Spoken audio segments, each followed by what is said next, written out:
Wow. Ah, il se passe quoi là?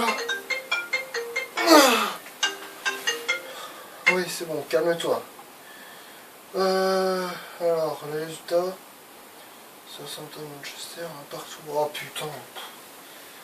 Ah, j'ai cru en plus dans mon rêve que Victor Lindelof était élu meilleur défenseur de Première Ligue. Oh, heureusement que c'était qu'un rêve, hein, putain. Oh. Ah, vous êtes là. Ah, je vous avais pas vu, j'étais en train de faire un petit somme là. Hop, je range le petit câble. Yo, salut tout le monde, c'est Gata Volgar. J'espère que vous allez bien. Moi, pour ma part, je vais me réveiller, voilà. J'espère que vous passez une bonne journée. Aujourd'hui, on se retrouve pour une nouvelle vidéo. T'as vu, hein, le nouveau maillot, hein? Eh ouais, c'est le nouveau maillot de la saison prochaine, voilà. J'espère que vous passez une bonne journée. Aujourd'hui, on se retrouve pour une nouvelle vidéo, voilà. Donc, on se retrouve pour le débrief du match Southampton-Manchester United. Match qui comptait pour la 4e journée de Première Ligue. Score final 1-1 entre les deux équipes. L'ouverture du score signée Daniel James pour Manchester United à la 10e minute de jeu et l'égalisation signée Vestergaard pour les locaux à la 58e. Et voilà, donc au classement, on est 8e de ce championnat avec un bilan d'une victoire, 2 nuls et une défaite. Bon, que retenir de ce match? Bon, les 45 premières minutes, c'était plutôt correct, on va dire ça comme ça, voire même c'était plutôt bien, si je puis dire, il y avait du rythme, voilà, donc il y avait de l'envie, voilà, ça c'était plutôt bien. Voilà, donc là c'est le débrief des 90 minutes, donc comme je disais, les 45 premières, il y avait du rythme, il y avait de l'envie, donc voilà, voilà, c'était plutôt plaisant à voir en première période. La première alerte quand même, c'était celle de Sofiane Boufal pour Southampton à la 7e minute de jeu, voilà, sans trop inquiéter David De Gea, voilà, donc c'était quand même une alerte qu'on a reçue devant les cages de De Gea. Après, bon, 10e minute de jeu sur un petit ballon de McTominay sur Daniel James, voilà, petit ballon de McTominay sur Daniel James qui repique dans l'axe et derrière la frappe pleine lucarne qui vient se loger, une frappe qui vient se loger dans la lucarne de Gunn, voilà, donc dès la 10e minute de jeu, Daniel James ouvre le score pour Manchester United, voilà, donc les Red Devils sont bien partis. Ensuite on enchaîne avec les occasions de Marcus Rashford ou encore de Daniel James ou encore même de Andreas Pereira, ça n'a pas donné grand chose, voilà. Donc du coup on rentre au vestiaire avec cette avance de 1-0. Et après, bon bah l'heure de jeu, corner des Saints avec une reprise détournée par David De Gea, ça revient sur le côté droit de Southampton, le centre est derrière la tête de Vestergaard qui prend le dessus sur Victor Lindelof, voilà. Bon, comme je disais, c'était qu'un rêve, ce que je disais sur Victor Lindelof, qu'il a été élu meilleur défenseur Première Ligue, ce n'était qu'un rêve. Et je me suis dit, réveille-toi Loïc, et c'est ça. Oui, effectivement, je me suis bien réveillé, et ce n'était qu'un rêve. Voilà, parce que bon, sur l'action, quand tu le vois, bon, il se fait bouffer de A à Z, voilà, déjà il est même pas au marquage, mais en plus, sur le duel aérien, il se fait bouffer. Voilà, donc, sur le but de Vestergaard, De Gea, bon, il peut que constater les dégâts. Donc voilà, bon, score donc là, ça fait un partout. Après, bon, on a fait rentrer Mason Greenwood, encore Jesse Lingard. Ça n'a pas changé la donne. Voilà, malheureusement, la différence n'a pas eu lieu pour les Red Devils grâce à ces joueurs. Malheureusement, ça n'a pas suffi pour qu'on reparte de Southampton avec les 3 points.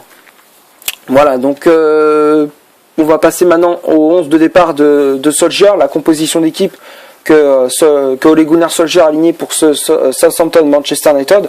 Donc ça a été un 4-2-3-1 classique comme d'hab, avec David De Gea dans les buts de Manchester United. La charnière centrale c'était Harry Maguire associé à Victor Lindelof.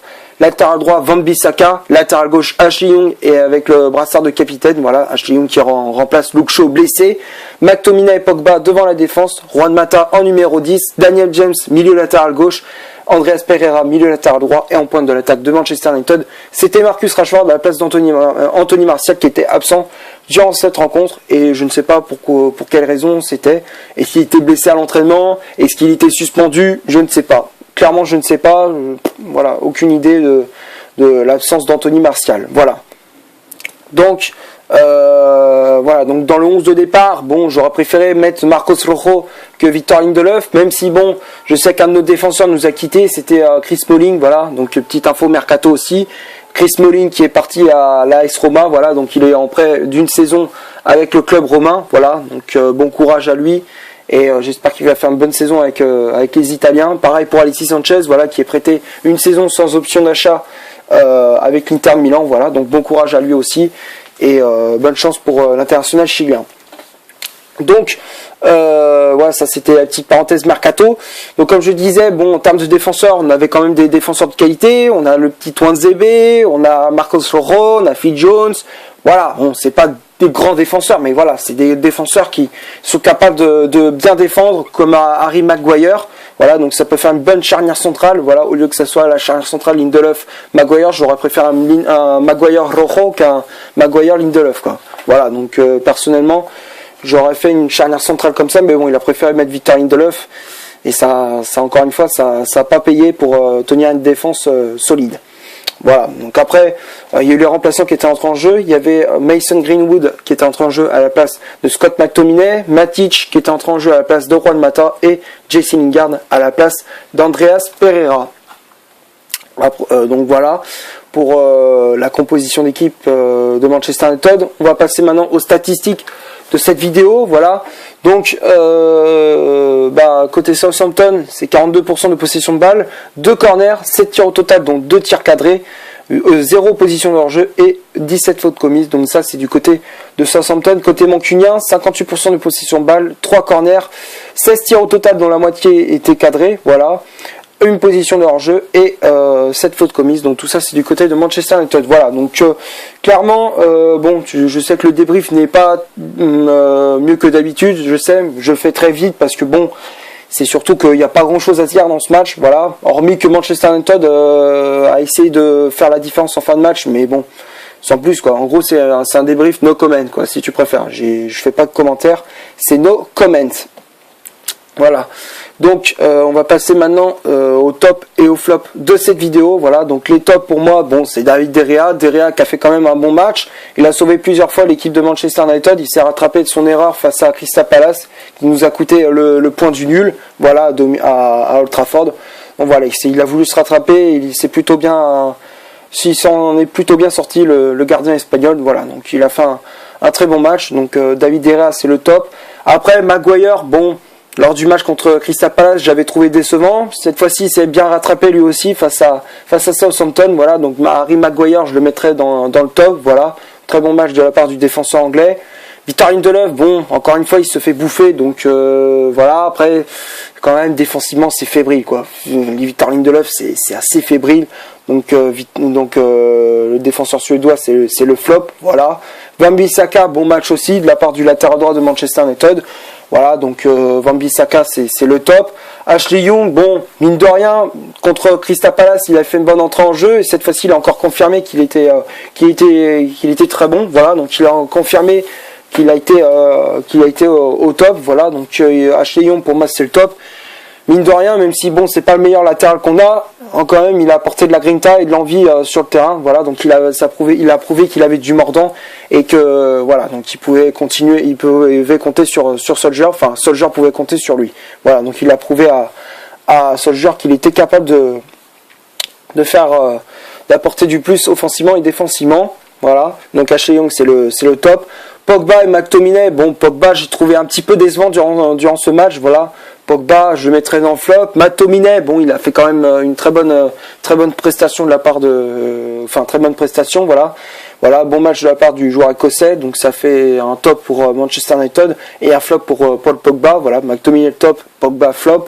Mata, bon, c'est plutôt bon, voilà, si je puis dire, voilà. Juan Mata qui a fait quand même un bon match, voilà, donc il a apporté du plus offensivement sur les coups de pied arrêtés, il a été quand même assez dangereux.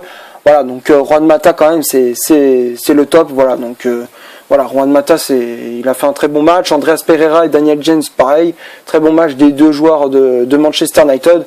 Daniel James qui a été buteur encore une fois, voilà, donc franchement il surprend tout le monde. 3e but en 4 matchs pour l'ailier gallois, voilà, donc là il est en train de confirmer que c'est une bonne recrue, que c'est un futur crack pour Manchester United.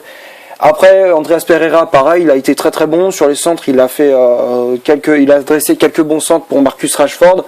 Voilà, donc quand même, Andreas Pereira, c'est le top. Rashford, bon, il a pêché un petit peu dans la finition. Voilà, donc ça c'est juste la finition qui manquait un petit peu à l'attaque anglais, mais hormis ça, il a été très très bon. Il a été vite. il était technique, voilà, il avait tout ce qu'il fallait. Le seul ingrédient qui lui manquait, c'était la finition. Voilà. Mais hormis ça, il a été très très bon durant cette rencontre, Marcus Rashford. Voilà, donc très bon match de la part de Rashford. Après Lingard, bon, entrée décevante de la part de Jesse Lingard. Donc pour moi, je le mettrais dans le flop. Matic, bon, pas grand chose à se mettre sous la dent non plus côté